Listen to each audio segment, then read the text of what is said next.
এই সমাজে সবাই সবার স্বার্থ বোঝে। একজন উকিল চাই আপনি ঝামেলার মধ্যে পড়ুন, একজন ডক্টর চাই আপনি অসুখে পড়ুন, একজন পুলিশ চাই আপনি বেআইনি কাজ করুন, একজন ইলেকট্রিশিয়ান চাই আপনার বাড়ির ওয়ারিং নষ্ট হয়ে যাক, একজন বাড়িওয়ালা চাই আপনি যেন জীবনে বাড়ি কিনতে না পারেন, একজন মুচি চাই আপনার নতুন জুতো ছিঁড়ে যাক, একজন ব্যাংকার চাই আপনি লোন নিয়ে ঋণগ্রস্ত হন, একজন প্রাইভেট টিচার চাই আপনার সন্তান পাঠ্যপুস্তকের পড়া কম বুঝুক। এই সমাজে শুধুমাত্র চোরই চাই আপনি ধনী হন আর মহাসুখে নাক ডেকে ঘুমান। অতএব চোরই আপনার প্রকৃত বন্ধু, এটাই কিন্তু প্রমাণিত।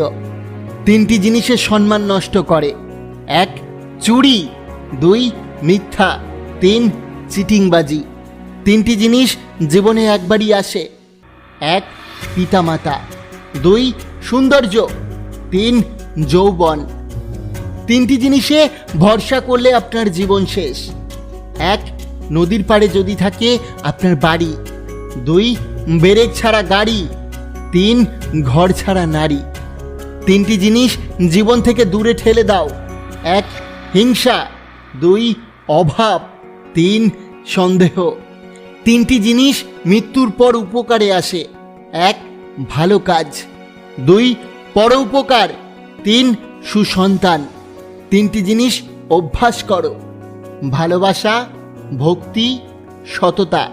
তিনটি জিনিসকে নিজের আয়ত্তে রাখা দরকার: রাগ, লোভ, মন। তিনটি জিনিসকে সর্বদা মনে রাখা দরকার: উপদেশ, উপকার, মৃত্যু। তিনটি জিনিসকে চিন্তা করে ব্যবহার করো: কথা, পদক্ষেপ, কলম। তিনটি জিনিস থেকে দূরে থাকো: মিথ্যা বলা, অহংকার করা, অন্যকে অভিশাপ দেওয়া। মানুষের জীবনে চাওয়ার কোনো শেষ নেই। নিজের সবটুকু উজাড় করে দিলেও তার কাছে কম মনে হয়। তাই কাউকে ততটাই দেওয়া উচিত যতটা পাওয়ার তার যোগ্যতা আছে। এই দুনিয়ায় সবচেয়ে বড় অন্ধ সেই মানুষটি যে নিজের দোষ চোখে দেখে না। সব থেকে বড় অশিক্ষিত সেই মানুষটি যে নিজেকে সর্বদা নির্ভুল মনে করে। যে জিনিসটার জন্য তুমি নিঃশ্বাস বন্ধ হয়ে যাওয়ার মতো করে কাঁদছো, তারপরেও যদি সৃষ্টিকর্তা তোমাকে না দেয়, তবে তার মানে তোমাকে বুঝতে হবে সেটা তোমার জন্য মারাত্মক ক্ষতি করছিল। পরমেশ্বর কখনোই ক্ষতি চায় না। তিনি নিঃসন্দেহে একজন উত্তম পরিকল্পনাকারী।